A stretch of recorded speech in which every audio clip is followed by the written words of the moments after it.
All right. Well, welcome everyone to Connected Inc. So happy you all could join us. We have a great topic of discussion today. It's about preparing students and schools for future careers in the creative arts. So the widespread adoption of remote work and virtual workflows have forced the technology innovation. For professional and the creative community, many of these changes were anticipated and largely in process already. However, many students and their schools don't have the technology or expertise in place to teach students about these new ways of working. This panel and open discussion will share ideas on how to help our schools teach and support students who want to pursue careers in the arts and share resources and tips on getting involved with schools and teachers who are coaching and leading our new generation of artists. I have some great people on this panel right now, and we're going to go ahead and have them introduce themselves alphabetically. And we're going to start with the Allison Frenzel. Thanks, Nate, or the state, as people refer to me as often. I'm Allison Frenzel. Sorry, it's late. It's night. It's been a long day. I'm thankful to be here. My name, I already said that. I work for the California Department of Education. I'm the education programs consultant and sector lead for arts, media, and entertainment career pathways in California.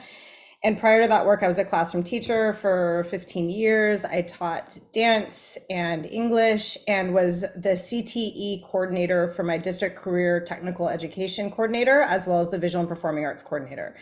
So I am here today to kind of speak through the lens of public education, and I'm working with all of the incredible people here on this call on all kinds of initiatives that are aligned with what Nate just spoke about. So again, happy to be here, and I'll toss it to Nicole. Hello, my name is Nicole Hendrix. I'm the executive director of the BRIC Foundation. I'm also a producer. I work a lot with artists at a concept art studio. And I got into the career ed space in part because we were trying to solve at my organization how to get more women and people from underrepresented groups into the entertainment, media, and tech industries. And every year we kept digging in, and it just kept pointing to education and early education. And so we really got together with Allison Frenzel and all of our other partners to really just try to change and make public education more career focused for the arts specifically.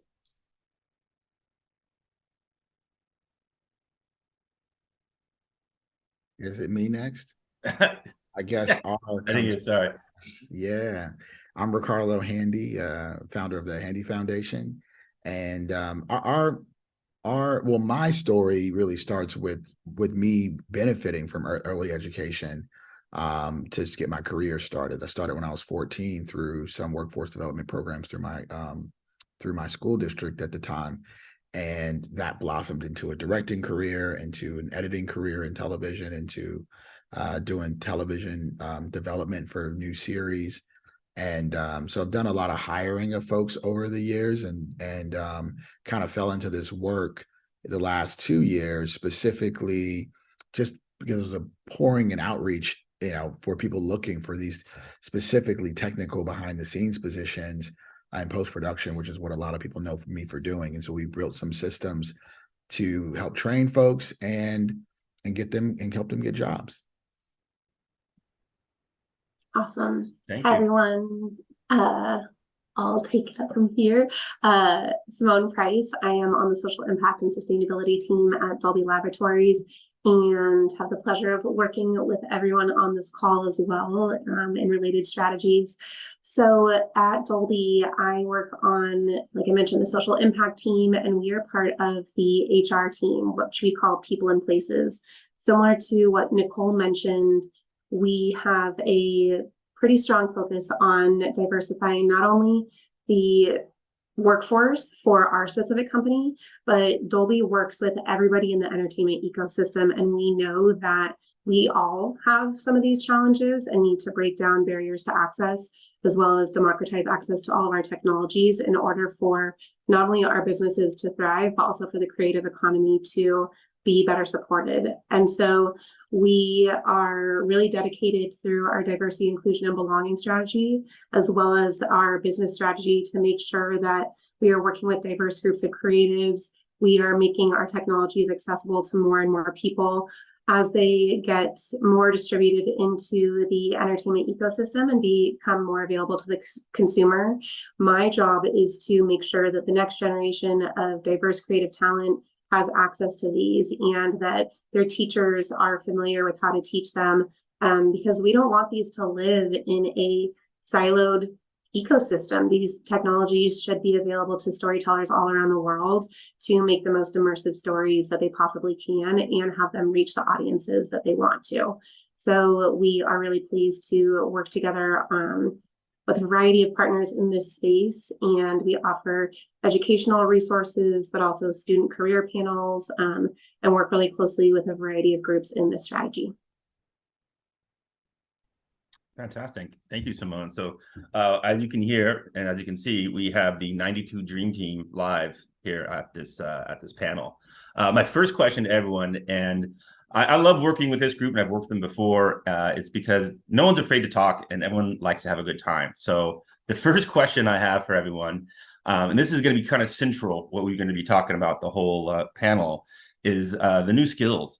So what skills does the industry need new employees to have now and to have in the future? And I want to actually just jump back to you, Simone, and talk about that. And if you could just relate Dolby in there as well. Thank you. Absolutely. So it's a little bit hard to answer really cleanly, but I'll kind of go big picture and then inwards. So what Dolby does, contrary to maybe some people's belief, yes, we have technologies and speakers, but also we create audio and visual technologies to enhance the entertainment ecosystem and the consumer, viewer, listener experience. So we license those out to device manufacturers, software creators, developers. And so when you think about all the different places where our technologies could live, that is a broad space. So when we think about, because that could be, in cars, in gaming, in music, sports, all these different places. So when we're looking towards, the next generation of talent, we have a wide range of skill sets that we would say that we need specific to Dolby.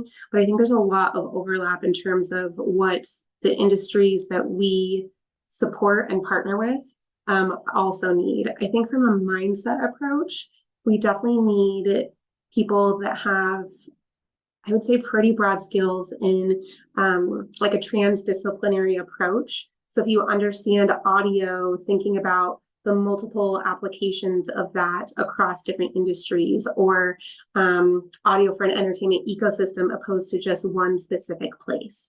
Understanding that audio can live everywhere. I would also say design thinking, really strong kind of like community builders and external listeners. We need those people to be able to reach across industry, build those relationships with creatives, with all different types of people. So a lot of those human to human skills are really important. And I would also say adaptive leadership. That's always really helpful because the entertainment ecosystem and the technologies we're using are rapidly evolving. As many of you know, probably to the point where it's really hard to keep up. And so it's really hard to find those resources. And so if your students are coming into even in their early careers, or if you as a creative are coming into your career and really wondering what skills you want, it's adaptation, flexibility, strong relationship builder, and then some of the hard skills, I would say, really focusing on understanding data science would be something that I think is really applicable across all of our industries. That is absolutely a lane that you could go into, but it is very specific. I do think, new media literacy, again, staying in touch with all of the kind of updated tools that you can use. And then core to, I think, all of our work is digital engagement and storytelling. So those are just some of the many things that we look for. But I think it's, again, being adaptive, being agile, strong relationships, those will get you really far, and then really hone in on the technologies that you are going to use, but also that you're curious about using. Curiosity, I think, really takes people quite far, and it supports all of those skill sets that I just mentioned. Yeah, no, curiosity is definitely a huge one to have, because you're not going to try without it. Can Now, I just say, Nate, I'm going to interrupt you because like every time Simone talks, I'm like, can we just capture her voice and That turn it was into so a good. book? That was like nailed it. so She's done, like my Simone. smartest friend.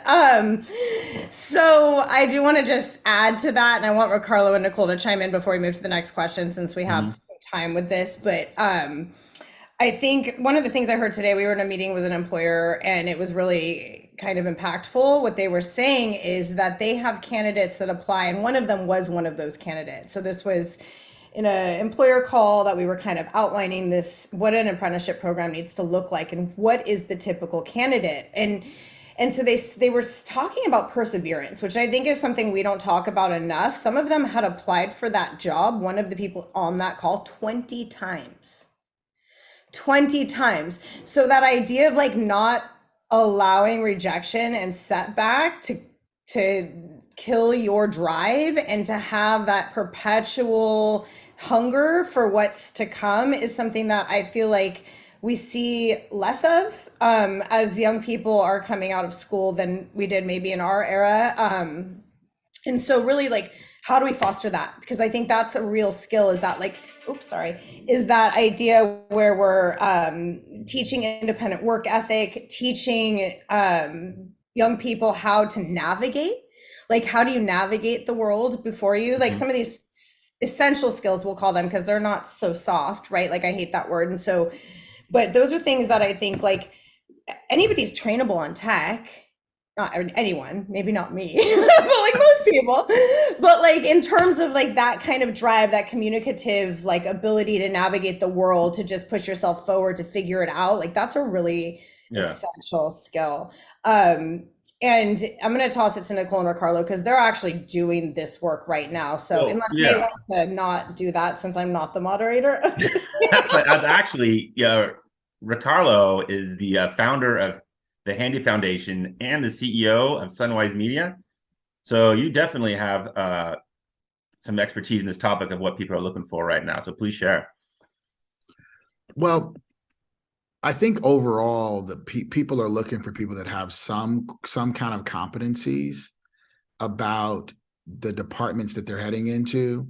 The hardest thing to find is because it's the hardest thing to find because a lot of the things we do in entertainment are brand new. Like a lot of the workflows in virtual production are brand new workflows, right? A lot of the technology that people are using are pretty new. And so the people that are going to be successful are the people that are constantly kind of refreshing their knowledge. And you would only know to do that is if you've been in and around this work. And it does go back to work ethic, like Allison was saying, because we work in an industry where you're going to learn how to do something today, and then you're going to learn a whole different way to do it 2 years from now, or when you go to a different show, it's going to be a different way they do it over there. And so you do have to understand kind of like, it's like a practice makes perfect kind of thing, right? Like once you kind of know the basics of editing, you can pretty much learn any editing software, right? But you're still going to have to spend that time. And so as it relates to early education, I feel like one of the things that I've been hearing recently that I never really heard this way before was that like college was for career exploration. And like that wasn't my experience, right? Like I never went to college. My career exploration started when I was 14. And I've seen the results of that, right? The younger you start exploring these things, the further you're going to be ahead of your peers, right? If you do decide to go to film school or computer, learn computer, study computer science in school, but you've been playing with computers or been making films since you were a teenager, just experimenting, you're going to be, light years ahead of your peers, and you're going to find yourself sitting in a leadership position in the industry. So that's really what I've seen people are looking for, people that are, just have demonstrated some dedication. So like, for our programming, like our last application we put out for our assistant editor program, was 450 applicants for 12 spots. And so who did we choose? Well, a lot of the people that end up winning an opportunity for even an interview, demonstrated in their application that they've been wanting this for a long time. They've been doing some work for a long time. They didn't just think of it today and they're like, I want to try. Right. And then the second piece to that was the most amazing thing I find with these situations, like Allison was saying, the person that applied 20 times, there are several people that applied to our program multiple times. And then I invite them to an information session after, like with the rejection letter, like you didn't get in, but we're going to do a Zoom and you can ask any questions about, what you could do better next time, what software you might want to study before you apply again. And you'd be surprised. I would say typically about 10% of the people that get invited to that actually take it up, And I think that says something about us culturally, right? Like we are spam emailing, whatever works out, hit the lottery and I'll go with that one kind of culture, instead of a, slow home cooked meal. And I'm really good at this until I'm ready for the opportunity kind of culture. And so I do think that your mindset does need to be that you're not ready. You need to get ready, and you might be getting ready forever, right? Because it's always going to be changing. Yeah, I like that. I mean, we've so far we've hit on passion, curiosity, and dedication are some of the really the core personality of what we're looking for here. Nicole, do you have anything to add? Yeah, I think a lot of the jobs that I'm working with, which are more like concept and story design and storyboard artists and all those things, it really does, like, a young person can really excel there, because for the most part, a lot of these people that are working in the industry are a certain age group, and they all have the same reference, and they all have the same, they come from different, backgrounds per se, but like this is where someone can really stand out, where it's like if you are able to learn those skills, and you're able to communicate your ideas because you have a unique viewpoint and your age is a benefit to you in this area. And then it's also, especially, nothing's more collaborative than entertainment, and so you need to be able to receive that feedback well, and be able to, okay, I take that note, I'm going to then take that note and incorporate it creatively. And it's obviously you want to like advocate for your design, but like having that core skill set of being able to like be confident that I am seeing the world in this way and this is how I'm going to show and showcase my art, but also being able to take feedback and understand that an art director or supervisor's role is to really make your process better and to be more in line with whatever that product is that you're making. And so it's really just and then of course being able to then take that feedback and turn it in. Like that's the real process of a lot of these jobs, right? So I think it's really having those essential skills to be able to hear feedback, because it hurts to hear feedback the first couple of times you hear it, right? Like being able to really hear feedback, take it to heart, and adjust is a lot Yeah. of what the careers we're dealing with. And then also just networking, but not networking in like a I'm going to add as many people on LinkedIn as possible, right? Like networking in terms of a really building a valuable network of mentors that you could reach out to. And, we're in a very unique time still with COVID, where if somebody messages, me on LinkedIn and it's like, hey, can I meet with you and ask you about blah? Like, I'm going to say, yeah, for the most part, so it's like, it's just really being able to put yourself out there. Whereas you, as, someone trying to get into the industry or what have you, just seeing people whose careers are interesting to you or whose art is interesting to you, and then just really trying to reach out with them and connect with them. And because that's probably where your job is eventually going to come from, if you actually like maintain that relationship. Like, hey, I just made something new, what do you think, can I have your feedback? Oh, look, I took your feedback, which is I think one of the most important things, is that follow-up step. Or, hey, I see there's a job at your company after I've been working with you for a while. Like that's how a lot of these things happen. It is that perseverance. It is those essential skills. It's really, and it is the always learning, because you are always going to be learning. You don't just, great, I graduated college, I'm done. Like you're gonna technology changes every 3 years. And so it's just really, I mean, if you're lucky, every 3 years. So it's really just staying on top of things and just knowing that confidence in yourself that you're going to figure it out. Yeah. I really like what you said about networking for even mentors, because there's that old adage, surround yourself with people that you want to be like. So if you network and find mentors, well, then obviously you're gonna gain the most out of it as possible. So I want to ask everyone to take all their mutes off, though, because this sounds like this is like too serious of a panel right now. I want chime-ins. All right, guys. I know you all got opinions here. Let's get some chime-ins. I know it's kind of tough on a Zoom call, but let's do our best to chime in and nod our heads and give the high fives and fist pumps. Well, with mentor, like it's actually Amen. really awkward if somebody comes up to you and is like, "Will you be my mentor?" And you can't really say no. Well, Like if it's like you just met in him, your kid. face, like that. And so I'm not saying to do that because it is terrifying to receive that, but Mhm. like that is like just ask for what you want. Like, hey, I would really like your opinion on this. Like it's if you're very direct with your intention behind that networking, it usually works out. Just be nice, be kind.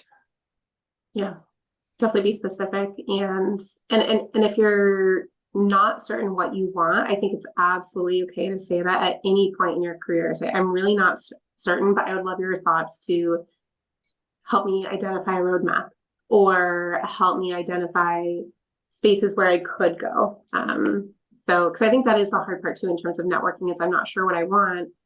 And then in today's day and age, when people only have limited time, they're not going to respond to something specific. So it is a fine blend, but it's absolutely needed. Yeah, I'm just gonna say, Nicole said it in the chat, like we're really bad at saying no to meetings, although we really should be better at saying no to meetings. So that's the other part. Like, don't be afraid to reach out to people who you might want to just ask questions to, or just pick their brain, or like, hey, I've heard about this program. But I also want to like ping back to something Ri-Karlo had stated around the actual hard skills. And I think Simone had mentioned this too. So we always talk a lot about soft skills because really that's how you get your foot in the door. But once your foot's in the door, like you need to also be an active learner. And I think that like that perpetual hunger for knowledge, it does not need to come from a formal education setting. It can come from being a self-starter, but like investigate. So much is open source right now. Like, I'm not going to name specific technologies, but there's been some major shifts in the availability of industry standard software and tools that you can just download and learn on your own. And so I think the more you have in your tool belt in terms of like, yes, I know Avid and Unreal Engine and Unity and Blender, and I can do all of in the animation game space, speaking of that, the more you know, the more versatile you are. So while soft skills get you in the door, like what keeps you accelerating in your career is your hunger for learning and your willingness to learn more as you shift possibly in interest or in company or whatever. So, I just want to mention this because what all of these humans on the line were very instrumental in helping to redesign like a set of standards essentially for the state of California to help young people be better prepared for all of their pathways, whether it's post-production or audio or animation, games, and VFX. Like this group spearheaded the design of kind of a roadmap to what you should be learning or at least proficient in while you're moving in that space. And that's a public document that's about to be published. Anyone can access that. It's not just for public schools, right? So I think trying to access those resources and align with what industry's giving to you, that knowledge is really important. So yeah, I did want to just piggyback on that. I want to add something to that because I think a lot of times the thought process is even when you're older or you didn't start enough or it's too much to learn, etc. The thing that I think is unique about our business is you can be really good at one little thing. And if you're the best person at that one little thing, you can have a whole career and keep staying ahead of the pack. So my example of that is at one of our cohorts, we had a speaker who does like visual effects for Bad Robot, Star Trek and Episode 7 of Star Wars and Transformers, right? So they made all these movies that you've seen all these cool visual effects in. But we were teaching an Unreal Engine class, and we asked them to share, the students share what they've been learning. And this woman who's been doing visual effects in Hollywood for 25 years on some of the biggest movies, she was like, oh, what you guys are learning right now is great. I just learned it 5 months ago myself. Right? Right. That's how fast the technology moves, right? So she was learning Unreal Engine to use in film and television, right, 5 months ago, and our trainees are learning that too.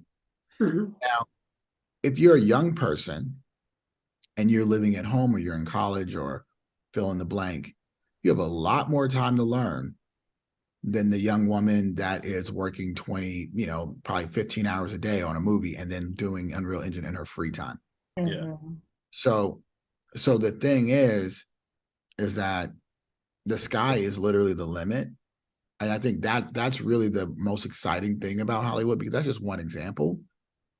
But there's tons of examples like that where you can literally get on par with and then surpass the level of expertise as other folks.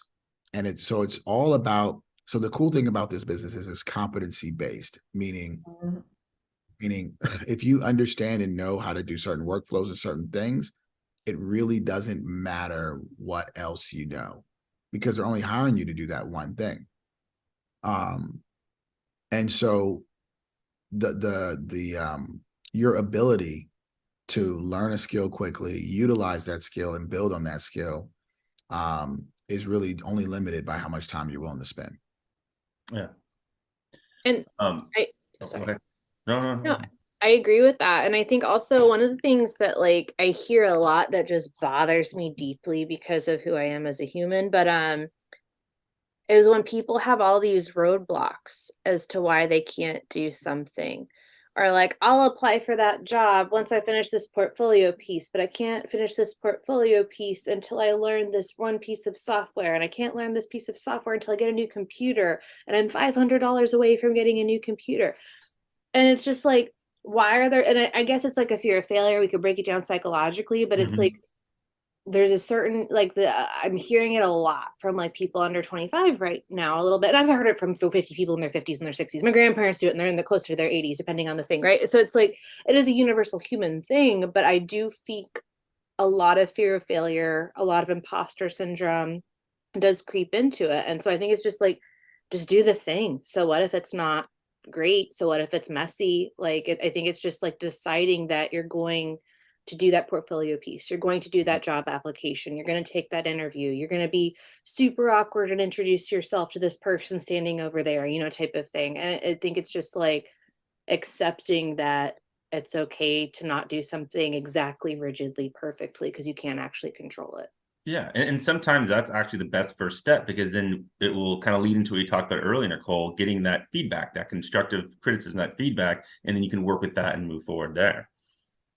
Yeah, I think that's the hardest thing for us to do as human beings. I was lucky, I think, in some ways, because I had limited, I don't even know what it was, but like I've seen this happen a lot where people just dive in on faith, right? Like, hey, I'm really into this, I'm going to go all in. And then I've also seen the opposite, which is Nicole was explaining, which is I really want to do it, but there's so many concerns and reasons why I don't think I can. And so what happens is I think there's an overlearning that can happen, which leads to zero experience, right? Yeah. So there has to be a balance between learning about a thing. For example, you could learn everything there is to learn about riding a bike, right? But until you actually put your foot on the pedal and start riding, you don't know nothing about riding a bike. And that's how most of the stuff that we do in this business is. Like, you can learn about it in theory, but until you get your hands dirty, you don't know nothing about it. So you have to start. And then you figure out, oh, wow, I love this. Or, oh, wow, this is not for me. But you don't find that out until you do it. All right. You literally just described my husband. Sorry. No worries. Well, I want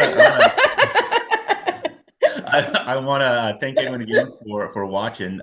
We are in a panel called Preparing Students and Schools for Future Careers in the Creative Arts, and we've touched on a lot of subjects already. One of them that Allison mentioned was pathways, and that really leads me into my next question for this group. and it's CTE. So, Allison, I'm going to start you with this one because this is kind of more than your wheelhouse. I think you invented these 3 letters. What is CTE and how does it work with the industry? Take it away, Allison. Tell us what it all is. Okay. CTE acronym, Career Technical Education, a big education bucket of learning that happens across multiple industry sectors to prepare young people for careers. So I can speak to California. It's a national program, and each state kind of does things differently. But in California, we have 15 industry sectors, arts, media, and entertainment being one of the 15. And Which the we shall largest. focus on today. And that's what we're focusing. Hey, you said to give the whole lowdown, Nate. And that's what we're focusing on today. And that's my lane, so to speak. So, gosh, I lost my flow now. I'm just kidding. I'm kidding. I'm messing with Nate. So in California, we have over 250,000 students enrolled in career technical education pathways. And the definition, the technical definition of that is a 300-hour or 2-course minimum sequence in a public high school setting and in community college settings. And those community college programs are generally certificate programs. So you complete a series of sequential learning that leads to some kind of industry certification, recognition, in our case, digital badging or portfolio assessment that helps you prepare during your free and public education for the workforce. And so career tech ed in California is extremely well funded. It's funded well in the nation, but the state has really invested over the last, since 2015, in making sure these programs are high quality, are well stocked with the equipment and supplies needed, the rooms and facilities needed to bring high quality career tech ed to the classroom setting. The thing to note that's interesting is this usually sits in what, like in our traditional high school settings, for people who are not really familiar with the new iteration, it was like the shop classes or the auto shop or the wood shop classes. It's really expanded and it's one of the most funded programs. So whereas like they sit in the elective space, they're now in the state of California, when I say the career tech ed programs are now, it's college and career readiness as a statewide initiative.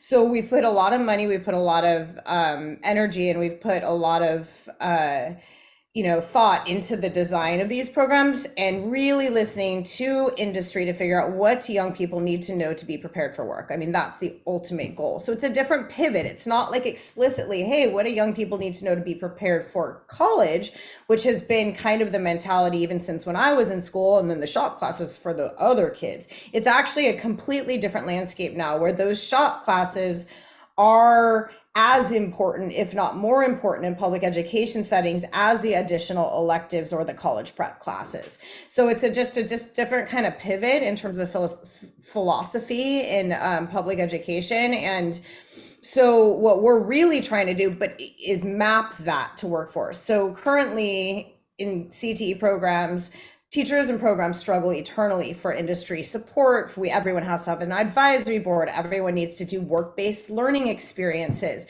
That's really hard to curate as a teacher when you're working your butt off to just teach.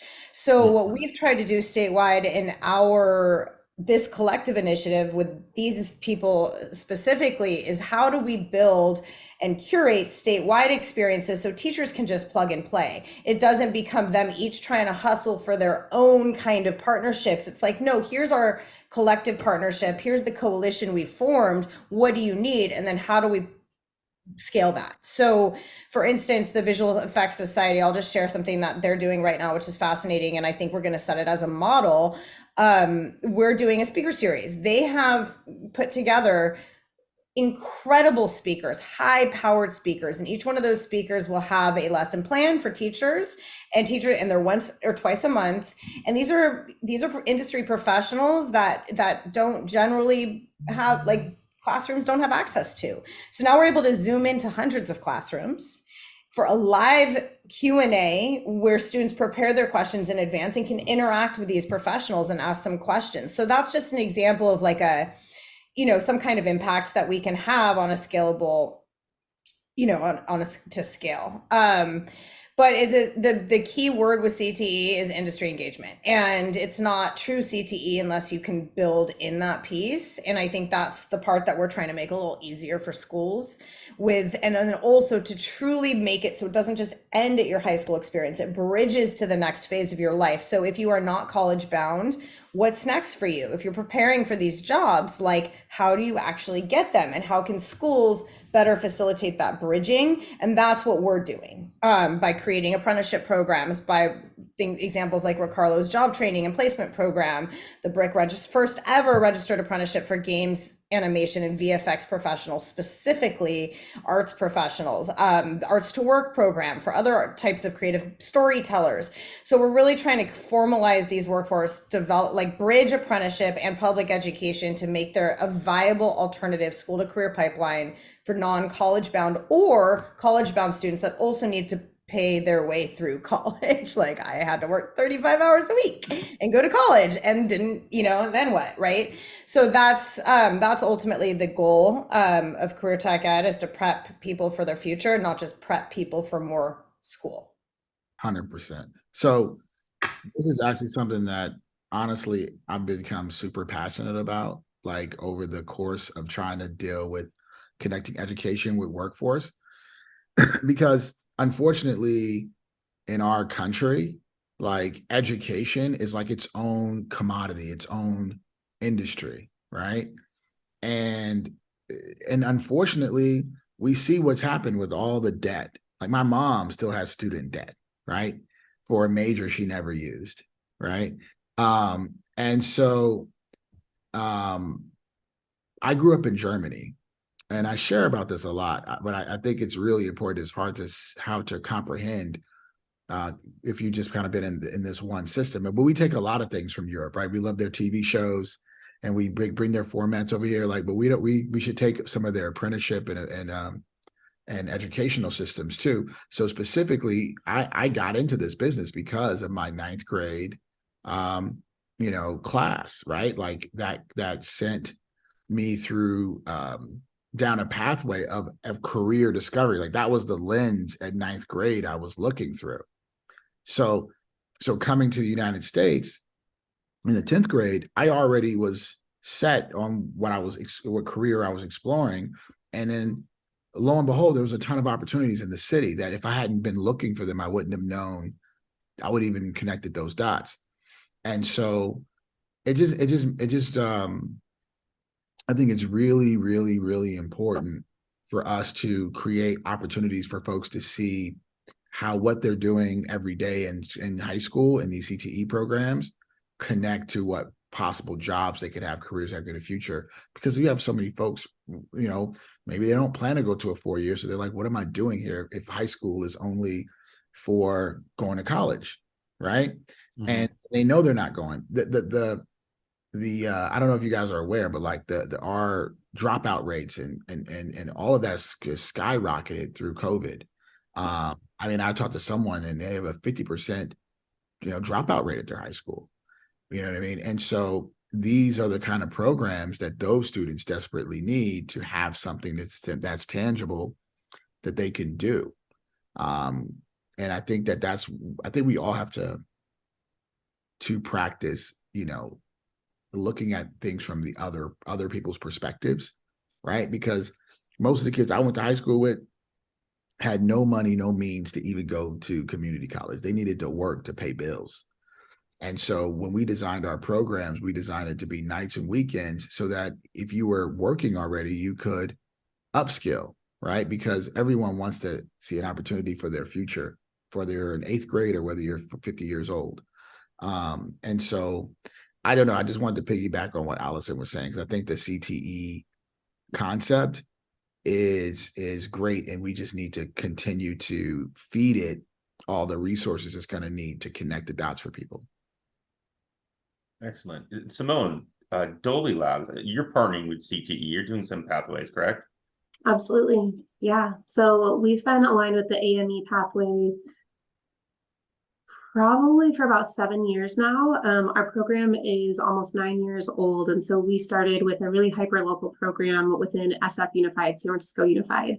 And from there, really started to understand the CTE ecosystem, but then also really zero into AME. And it was fascinating. I think, to be honest, one thing that was most helpful for us as a company was getting an understanding of how these topics are being presented to youth at the level that they are, and really trying to look at which components of industry are being represented or need help being represented. And that's really kind of where we were asked to bring in either, whether it's career panel speakers or even industry partners who maybe we didn't have that skill set in-house, but we hired that skill set to do XYZ project. We could then bring them into that to speak to that skill set and that career. I will say it did take us a while to kind of find alignment. I mentioned what Dolby does earlier because we are a pretty broad, slightly misunderstood company, and we're working on that. You don't make speakers?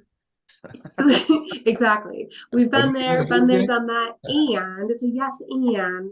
So within that, though, really looking at, okay, AME is a huge, broad scope of learning and development skills that we're speaking to our students about. How can we infuse not only the skill sets and the stories of our employees into kind of these one-on-one connections, whether it's with students or the teachers. And then what we've learned over the years is that what we've learned and then shifted more towards is that we have way more impact. Of course, going into the classroom is amazing. Having those guest speakers in classroom or even having a field trip is amazing. But where we're able to have more impact is when we teach the teachers and have an ongoing relationship with specific instructors year over year. And it goes back to that networking side. Since we hosted our first in-person session this summer at the AME Institute down here in Burbank, I've had countless teachers reach out to me. And then my peer, John, who develops curricula for teaching Dolby Atmos and Dolby Vision, we have had multiple people reach out to us in a networking capacity saying, hey, I met you at the Institute. I'm doing XYZ in my classroom. Can you help me learn that? So I think when teachers are modeling that networking behavior, and then that's how they're upskilling themselves to then teach that next generation, we've been able to see that have kind of a bigger impact. Now, I think something that's challenging about social impact and kind of the how and why we do this work is measurement. But we have faith that when we invest in essentially the historic power structures that are educating our next generation of diverse talent, and we are working to shift those to be industry grade, we know that that will not only benefit us as a company, it's going to benefit all of our partners in business. Mm-hmm. And so yes, there are absolutely things we can measure. We can measure on average how many students are the AME teachers teaching per year and have faith that they are going to pursue industry. But we know that these students are going to have these core foundational skills from the AME experience and from graduating out of this and potentially going into an apprenticeship or then reaching out to us and saying, hey, I was in touch with you, or I got an experience with Dolby in high school. Now I want to learn this. Can I be an intern? Can I do this? So it really is not only an effort to, have our employees involved, have it be a nice volunteer experience. It really is to support the business structure and the next generation of diverse talent. We need them. So we are trying our best to kind of invest in this space.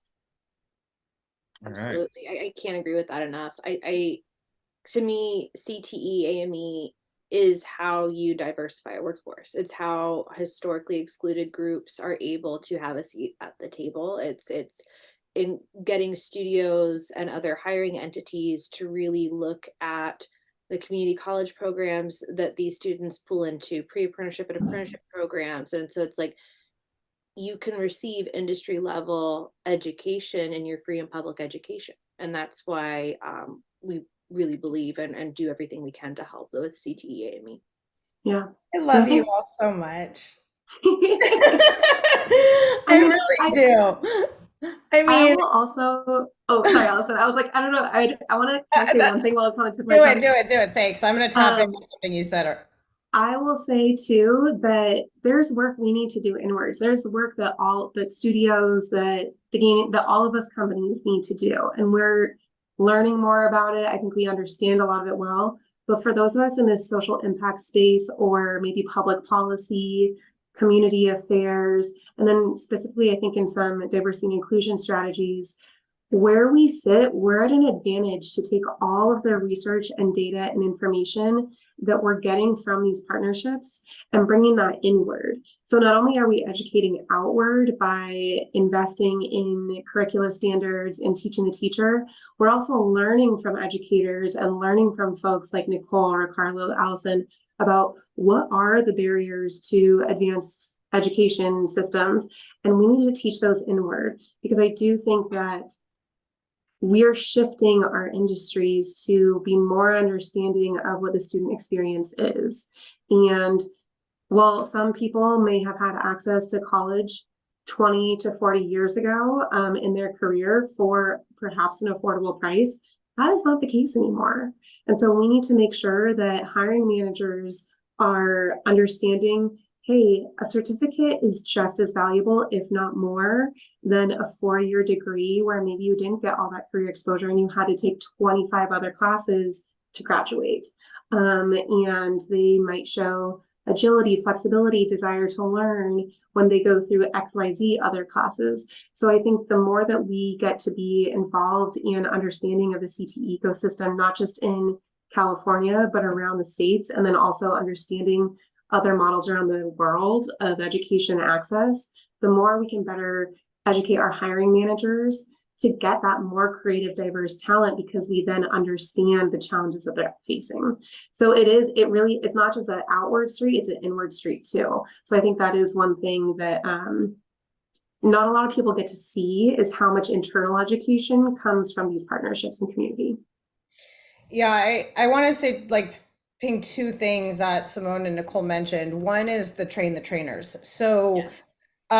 this year, actually, meaning this, a lot, myself included, Simone included, and Nicole included, and I will be roping Ri-Karlo into all of the shenanigans, launched a bunch of teacher trainings for free, hosted by our partners, our tech partners. And they were so willing to open up the opportunity for educators to learn for free. Simone and I are partners with Ashley Adams, who launched a nonprofit, and Simone's on the board for that, called the AME Institute. The entire purpose of that nonprofit is to facilitate industry-aligned trainings and externships for teachers. We need to be as supportive of our teachers in the CTE space as we are of our students, because they really drive what is possible in a classroom. And as this group has stated, industry is so rapidly changing. And if we're not able to facilitate that professional learning that needs to occur, then the students are the ones in the end who suffer. And then on the other leg of that, especially right now in the wake of some of the tech shakeups, we'll call them, there is a desperate need for industry to teach.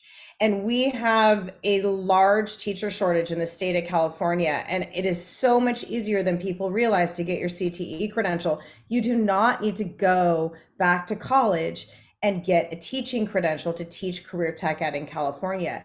You need 3 years of industry experience, and you can be a full-time salaried union CTE teacher in a public school. So it's one of the best kept secrets in pivoting to education, especially for folks that are kind of tired of working in industry and they want to give back. So I just wanted to clarify that it's kind of a reciprocal need. Like, we need great teachers, we need industry teachers in CTE classrooms to make sure kids are prepared. There's a shortage of that right now in the nation, frankly, of teachers. And then on the other end, just having people like the folks on this call who care about education, like, that is I mean, I can't even speak to how important that is. Like these are all volunteers essentially. I mean, they have day jobs, but like this is their passion work and they're bringing armies of allies to the table for this.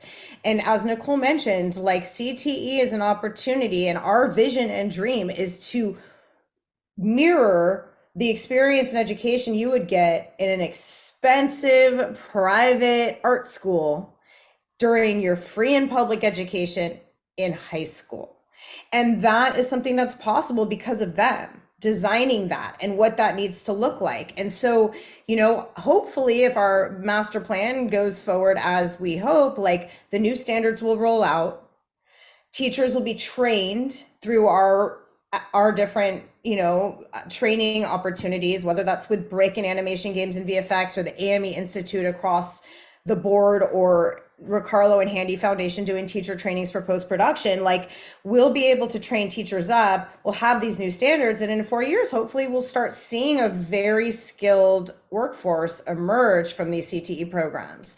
So it's all the pieces. It's not just one or the other, So that's just, I wanted to just really emphasize and thank this group of humans on this call for being so passionate and leaning into this work.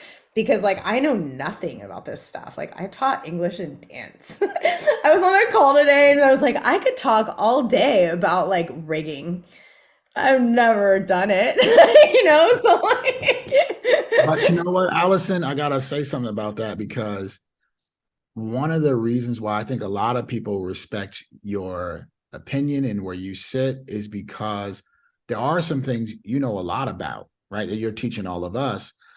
And you're also willing to say, hey, I don't know about that. Let me bring in the people that do know. And this is for anyone listening in any industry, but it happens too much in entertainment. Too many people want to be the leader, want to be in charge, and they're not qualified to do that, right? You can't be a leader of people to do something that you don't know how to do yourself, right? You have to lead by committee in those situations. That's why it takes 600 people to make a movie, right? I don't care how good of a director you are. You don't know how to build the sets, right? You can't hold the camera and act in the film. It's a team sport. And so what we have to do to make all of these things we're talking about work is be really honest about what we know and what we can bring to the table, and be really honest about what we don't bring to the table, and make sure we're bringing the right people to the table. Because unfortunately, it happens in the studios, it happens in the school districts. We think we can do everything and be all things to all people within our own little bubble. And unfortunately, it just doesn't work in the long run. So we need each other. We need Allison, we need Nicole, we need Simone, we need everybody working together. We need you, Nate. We need Nate.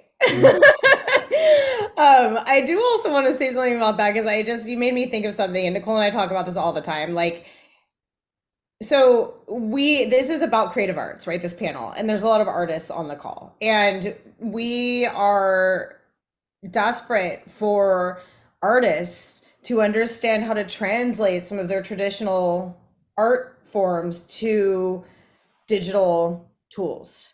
And there's a big common misconception in public education that like, oh, you can take art, but you need a career in accounting. Like, parents specifically, communities, like we have an animation program developing, and we are having parents prevent their students from moving into that animation program because they don't feel like there's a viable career pathway there. That's mythology. Oh yeah. Right. And so what we need to really think about too is like, how do we, and every one of our employers, Nicole was on the call, like they are looking for trained artists. You have to have a foundation in arts to be a concept artist or to be a storyboard artist. And you have to know perspective, and you have to know composition, and you have to know scale, and all of those art skills. But what we're not doing a great job of in public schools is like helping traditional arts programs teach those passionate art students how to upskill for the work, because the work might not be oil painting. You can do oil painting, but like you can have a full-time job as an artist if you understand how to translate those skills to different means or mediums. So Nicole, I know you want to tap in there. Yeah, and I do, but I also want to go back to Ri-Karlo and sports.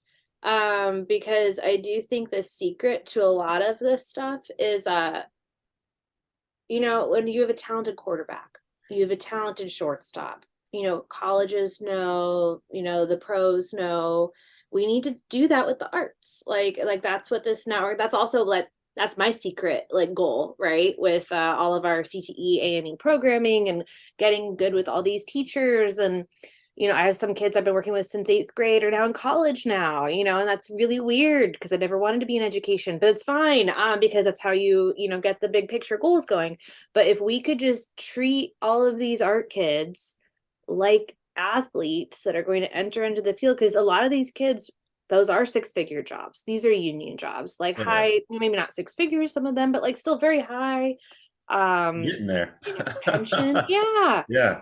And so it's like these kids are not going to be starving artists. And so my biggest event of the year at the BRIC Summit, we actually have 3 programming slots geared towards parents. So it's careers in games, careers in animation, careers in VFX, and we always have like a Spanish breakout room because a lot of the parents, the populations we deal with are Spanish speaking. And so I think just doing more events where you're educating parents that these are good careers. This is not because like my husband, for example, who's an art director in games, his mom was very unsure about him going to school to do game art, because she's like, isn't it like getting into the NFL? Like there's like a misconception of how many jobs we're talking about. Mhm. There's a misconception that games alone is $1 billion industry. Sports is a billion. Like, so it's like the fact that like games and sports, and so it's just like there are so many jobs. These are good jobs. They have benefits. Your child will not be a starving artist. Let your kid do CTE. Yeah, I can actually weigh in on this as well. My job allows me to speak to the directors of animation, CEIs of technology for huge studios, Disney, Warner Brother, Pixar, ILM. And when I talk to them about like what keeps them up at night, it's definitely not like their technology mix.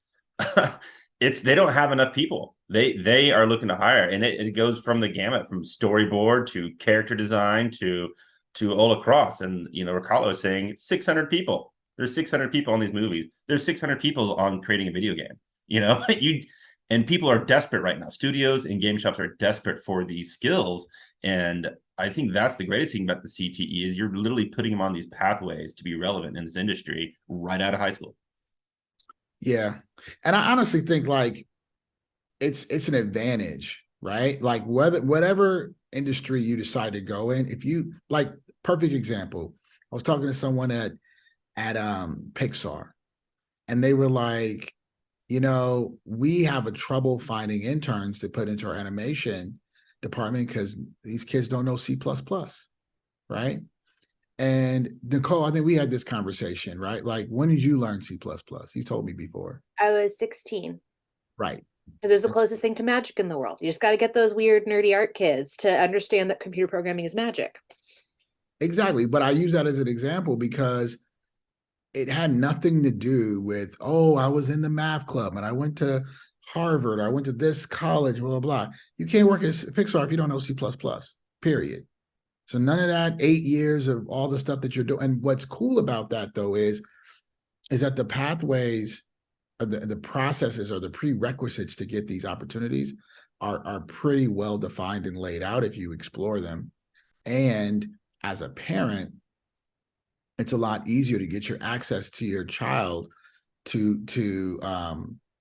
these areas that honestly aren't super competitive at this time. If you know there's no one that can compete with you if you know all of the all the software, and then says the other candidate doesn't, right? It's not even competition at that point. So I think that much like we think of like, oh, we gotta have our volunteer to have our volunteer hours and be a part of these clubs to to have our college application look great, right? We have to treat that same thing in the workforce too. It's like, you need to know some of these softwares and some of these workflows and know how to operate some of these operating systems, and know how to actually do some things to be prepared for whatever job that may come, because they all require you to know stuff. Now, I mean, even cashiers at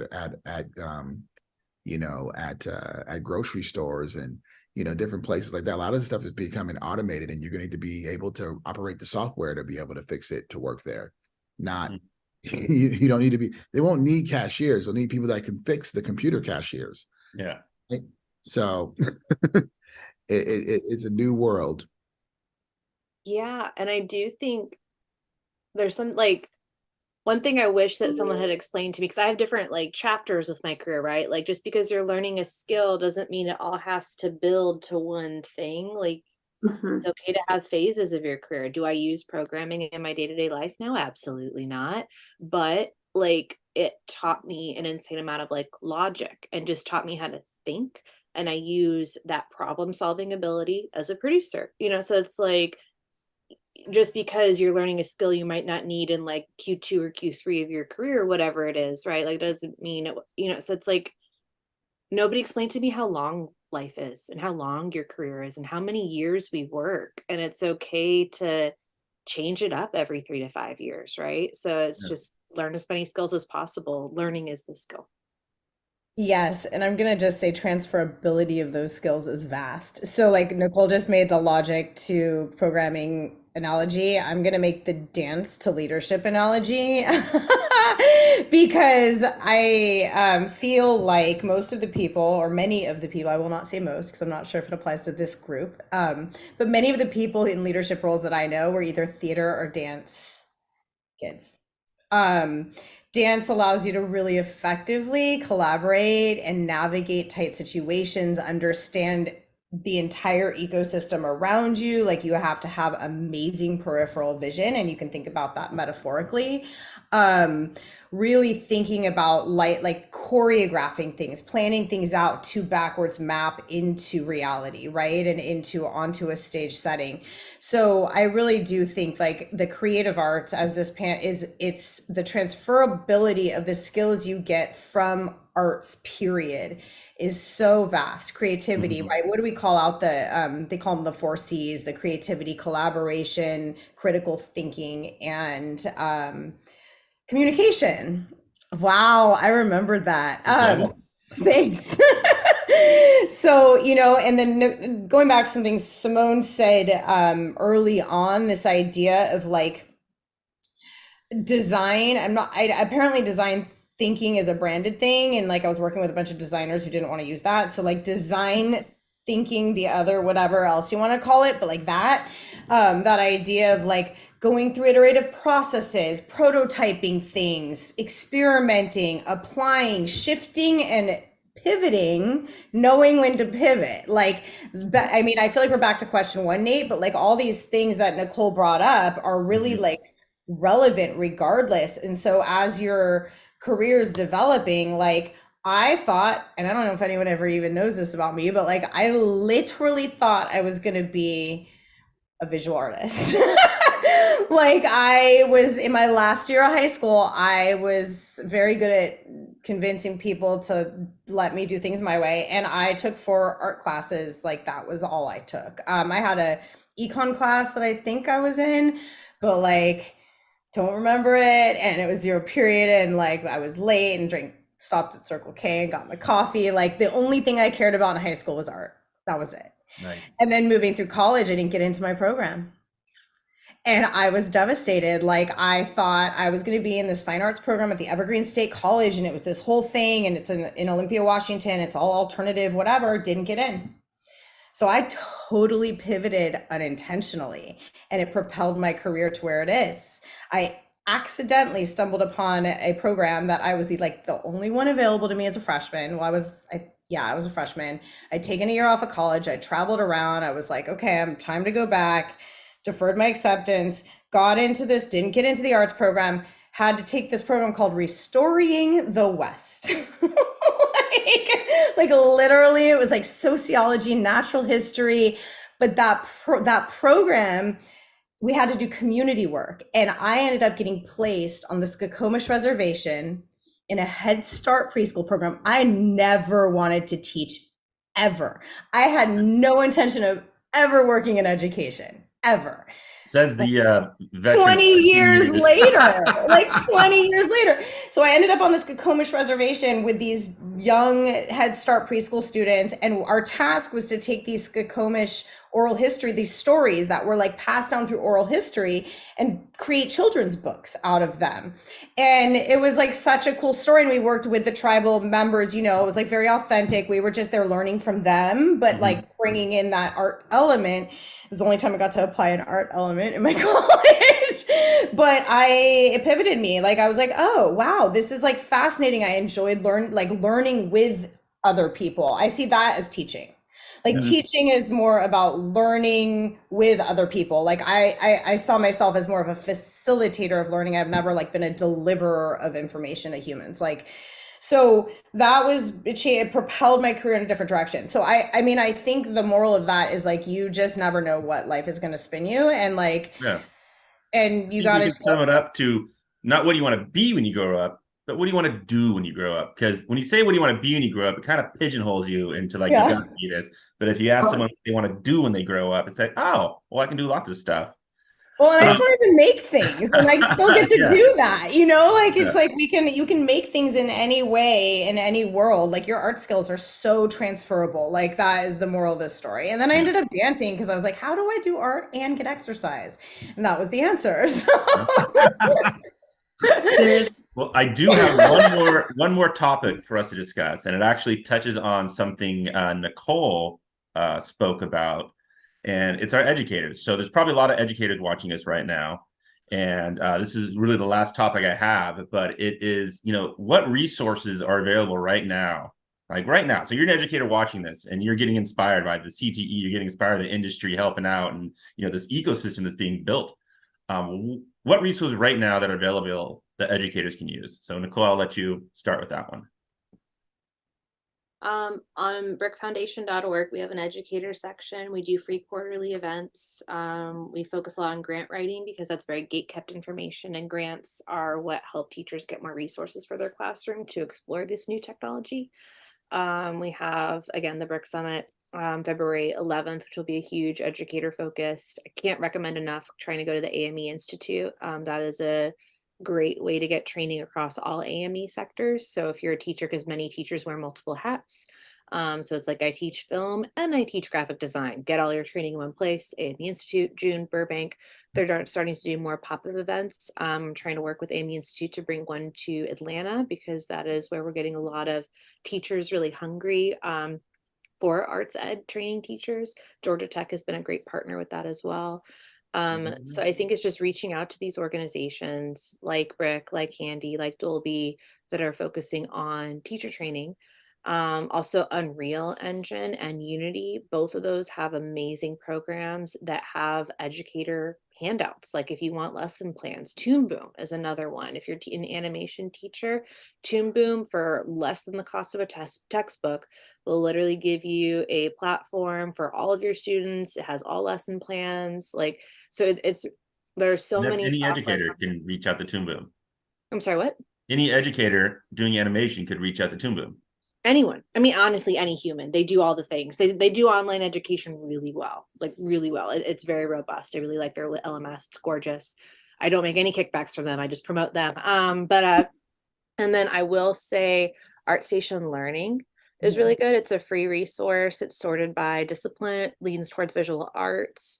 And going to Lightbox Expo, which is my favorite conference. It just happened in October. It's happening October 27th next year. If you're in the Los Angeles area, highly recommend it. You're just able to talk to a bunch of artists, lots of like, and it's like small rooms. So like a lot, I think the max room size is like 150. So that's pretty intimate space when you're wanting to talk to different creatives. I could go on and on, but basically just almost every software company has really understood that they need to make their education on their software affordable, accessible, and to help educators teach it in their classroom. So this is kind of a beautiful renaissance because of COVID and because of teacher burnout. Adobe's obviously always Adobe and doing amazing things and has a million lesson plans, but just like really utilizing those free resources available. Wow. Anything to add? I'm going to share the resources that some of the ones that Nicole mentioned as well. So ameinstitute.org is the website for the AME Institute, and please sign up. There's a newsletter that we send out every month with a whole menu of opportunities. And I sometimes mess up the URLs and typos and things like that. But anyway, sign up for the newsletter because this is a collaborative newsletter. Like, we're putting it together. We're curating all the events that we know are coming up. That is the best way to get resources. We put all the stuff. We put the Toon Boom stuff in. If Ri-Karlo's doing a training, I'm just, again, designing something right now for you to do, Ri-Karlo, on his Hollywood 101, and we're going to be able to zoom that into like 100 classrooms. We're going to send that out via this newsletter. So sign up for this. I can't emphasize it enough. And then I'm going to let Simone talk about the Dolby Institute, because I think there's an incredible amount of resources. But one of the things I also want to plug here is, we're going to be able to fund, there are like massive, I just discovered Cadenze, and I'm really into it, as Nicole's face tells you. Is it Cadenze or Cadenze? Because I've been saying it wrong. I think it's Cadenze. For a very long time. Cadenze. And we're going to actually hopefully be able to fund some licenses for the state here in California. But I mean, I think it's $20 a month. You have unlimited access to learning, and they also have programs that are college credit programs that are partnered with, it is incredible, and a lot of audio courses that exist there. And we're going to be building courses and populating that platform. So that's just something to keep an eye out in the future. I think we're going to be moving forward with some kind of hub, right, for creative education that people can access. Now, I do also want to emphasize, a lot of teachers feel like they don't have the support from their districts or resources. I can only speak from our state's perspective, but professional learning is a priority in career technical education specifically. And now in the state of California, we just passed a proposition, and arts education is also a priority, and will be receiving $1 billion a year in funding starting next year. Without raising taxes.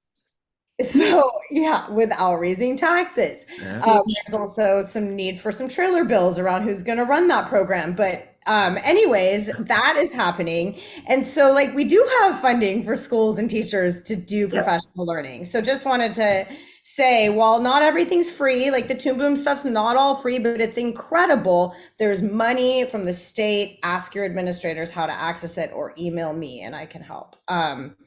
So I don't know if we're putting emails, so there's no like chat to YouTube or whatever, but I just, you can Google me, hit me up on LinkedIn. Follow her on LinkedIn. Follow all of us on LinkedIn if you want. Pretty much. Yeah. I would say exactly the same thing. Dolby is a really interesting place where, because our technologies have really been, I don't want to say stuck, but yeah, I guess kind of stuck while the entertainment ecosystem is doing its thing, have been stuck in a professional class. And really, you have to go into a studio, or you need a $10,000 monitor to do color grading, or you need all these high resolution experiences.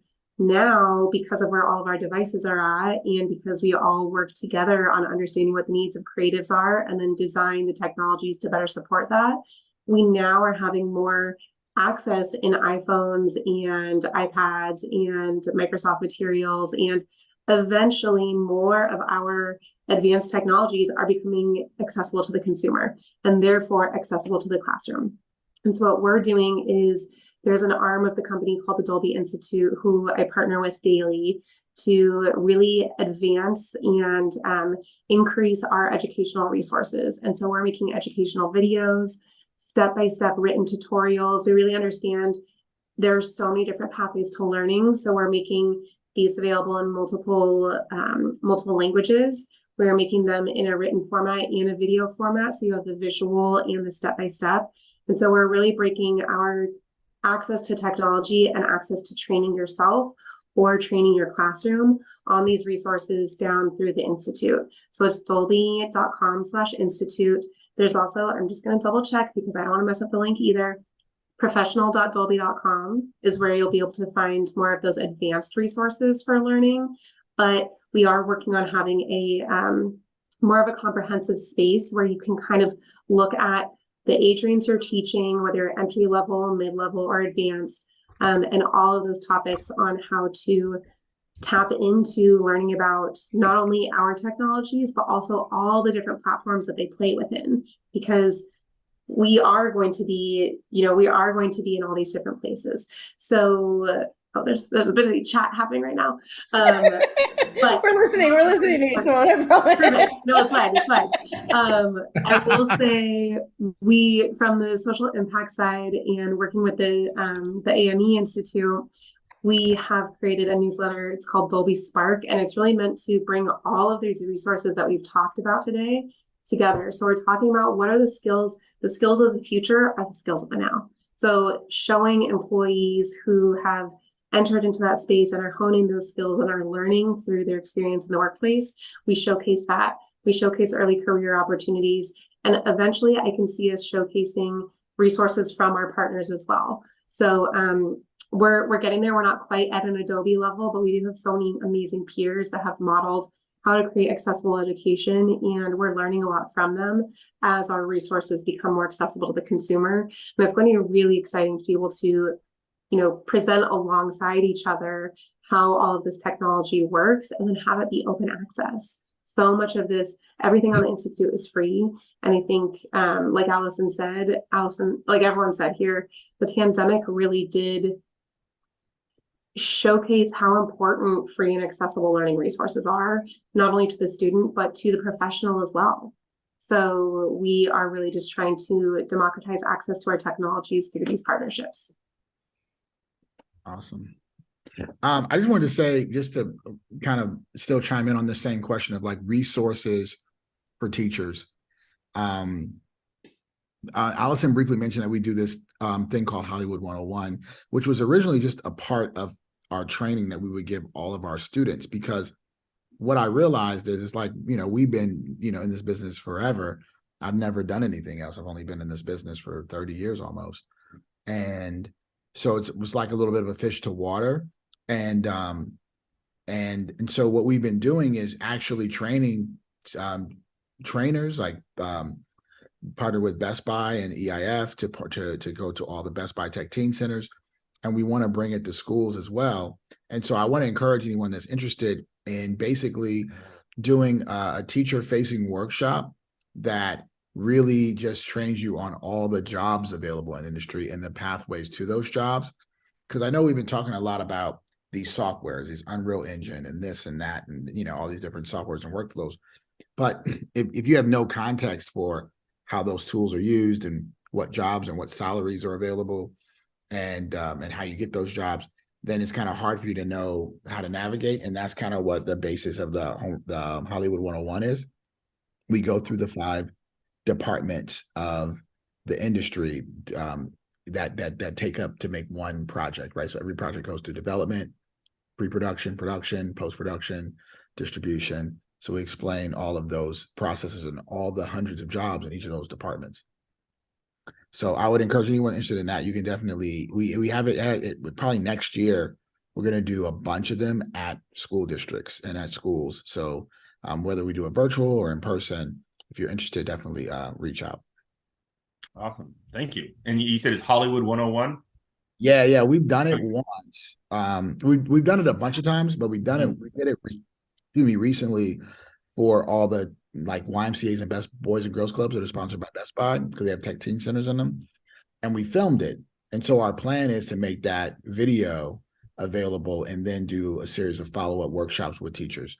So it's about a 2-hour, workshop, but it's very specific. It's like, this is what a production assistant does. This is how you become a production assistant, all the way up to production coordinator. And they're all the jobs that are the support jobs, right? They're not the jobs. They're not director, writer. They're not the head of the department. Each of the people we know, those jobs we know, they all have like anywhere from 5 to 20 people working for them. We teach about those jobs, because that's where most people are going to start. You're not going to come on set for your first day and be a director or a DP, right? You're going to start with the support. It's like if you think of a restaurant, you're going to start as a busboy, then you're going to be a line cook, then you're going to be a sous chef, and then eventually, after you get enough experience, you could maybe open your own restaurant. But these are the jobs that give you a career first. Fantastic. Well, thank you. And that was the end of my topics I have. I want to thank you for all your time, but we do have some Q&As going on right now. And one of the big ones is, and it's, I think we've all kind of touched on it, just with talking about technology and everything, but there is a massive discussion about AI's advancement in the creative arts. And does anyone here think it could endanger artists and their livelihood? We're gonna let Nicole take this. I'm incredibly passionate about this. I don't know. So, yeah, I mean, first of all, I'd like to preface this with I'm very pro robot. We probably have anywhere from like 10 to 15 robot statues in our household. My husband actually makes robots for like a living. He designed every Iron Man from Avengers 1 to Endgame with Phil Saunders. And so basically very pro robot over here. However, the AI models that everybody is using, how that art for the training model, because like in order for an AI to exist, it needs to be trained on hundreds of thousands of millions of images. And what happened was Lion 5, which is the main data set that most of these models like Stable Diffusion and OpenAI and everybody is using, they acquired that data set through under the guise of research. And it was a nonprofit model, education research model. They scraped Pinterest, ArtStation, all the things. Not only did they take images without artist permission, they also took like ISIS beheadings, revenge porn, people's MRI scans, people's private, personal medical photos are trained into this AI. And then they flipped for a for-profit model and did not relinquish any of that artwork that they obtained unethically and now at this point illegally in my mind. But with that, that's what everything is built on. And then you have, Stable Diffusion and Midjourney, where a lot of these companies are also like grossly connected. Like that company was formed with money from this person. And I think what is harmful though is to go back to the original question. It's harmful because you could make the argument, well, Photoshop put so many layout people out of business and InDesign, right? Like so many jobs were taken away because instead of doing like a cut and paste method, it's now digital composition, what have you.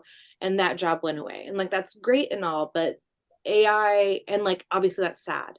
The difference why to me, AI artwork is not just a tool, is because it actually replaces juniors. And so any type of technology that threatens the ecosystem and entry-level jobs isn't just a tool. And like, obviously you can't put the cat back in the bag, right? Like it's going, like this technology is out there because they just released this model to everyone. But the data set needs to be purged. Like it was obtained unethically. And like also just the fact that you can type in like artwork in this person's style, and it's stolen all their artwork, and now it's learned how to replicate their style, and now an employer could just use that artwork instead of paying that artist, is like, that's just not okay. Like it's not okay. So there's a lot of things happening. Concept Art Association, which is one of my other companies, it's an advocacy org working for artists and entertainment. It has been a long day. I'm on like almost hour 12 of Zoom. Yes. Advocacy org. We just hosted a town hall with the US Copyright Office. And so they went through kind of defining what is copyright available. There's lots of orgs all over the world right now trying to unify, because it's also a privacy issue. The fact that they just scrape people's Pinterest and didn't ask them, it violates Pinterest terms of service. And so there's also a lot of legislative work happening in DC that we're trying to do, and hopefully some lawsuits will be announced shortly, which I can't speak about. But please follow Concept Art Association and Carla Ortiz, who's really the leader in this field. Any artist being quoted right now as one of our board members, Carla Ortiz or Greg Rotowski, which is so sad because also what's happening with Greg is he's the most popular artist that people want to do in his style. And so it's actually replaced his SEO. So if you search Greg now, all of his artwork doesn't show up. It's everybody else's AI artwork of him. And that's how he gets jobs, is from people searching his artwork. And so now his SEO is just destroyed. So it's just a very odd time. And also you just have some really creepy things being done now that that tool is just out in the world. Like, I don't know if y'all saw that Instagram thing where so previously, like only on the dark web were you really able to access open cameras. And there's such a knowledge barrier from dark web to the internet that the rest of us use that people are generally safe, right? But what they did was they actually made a AI where it takes your Instagram data, like this is the timestamp, this is my geolocation, and it matches it with all the open cameras around the world. So you can actually watch a video of people taking their Instagram photos. And that is accessible right now for free for anyone. The issue with this is stalking laws, because stalking laws, it's incredibly hard, so hard for a woman that is being stalked and terrorized, or any person, but generally, like, let's talk, but realistically, we're talking about women here. We're talking about violence against women, and you're just giving all of these tools for people to just find women more, you know? And so it's upsetting when our legal, like, so there's so many things. And also technically it's operating under the same loophole that revenge porn is operating under. So hopefully some of these lawsuits could take those things down. Lots of issues happening, lots of things with the artists. And now I'm off my soapbox. And yeah. And I know we have one more question, but I just want to Create the, oh, sorry. No, I'm just saying that's great to. Hi, baby.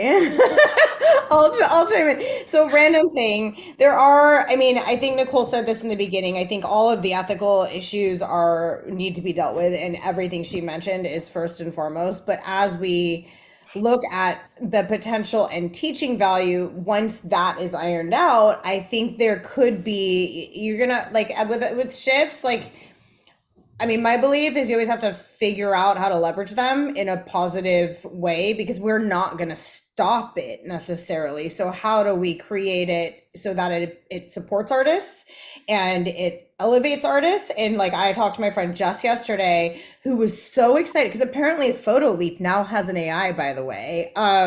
So there's like this app. He was so excited, and he is a hip hop artist and a freestyler and a muralist. And he was literally wrapping into the AI that was creating these mandala art for, like, these mandalas from freestyle. Like, it was the most, he was like so pumped on this. Like, so that's like far, like, not the political conversation about it, but like, how do artists leverage, artists of all different types of art, right? Leverage that tool to create. And he was so pumped on some of the prompts he had put in, because he's like, I just got so inspired. I'm going to do a huge mural based on this concept that was generated from me wrapping a freestyle into the AI. Like, so random. But like, so, you know, thinking really outside the box, I think in that once the legal issues are ironed out, because right now it's super sloppy. I mean, that's like the whole thing with the crypto thing and everything that just happened last week. Similar, right? Like, unregulated means problems. Okay. And it means bad people will come and take advantage of good people, like, period. So I just think that's first and foremost. And then how do we use it in a positive way to uplift artists and creativity, I think would be question two.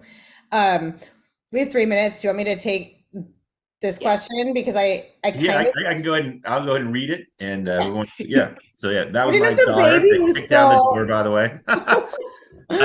Here's a question right here. Teens are allergic to parent suggestions about their schooling careers.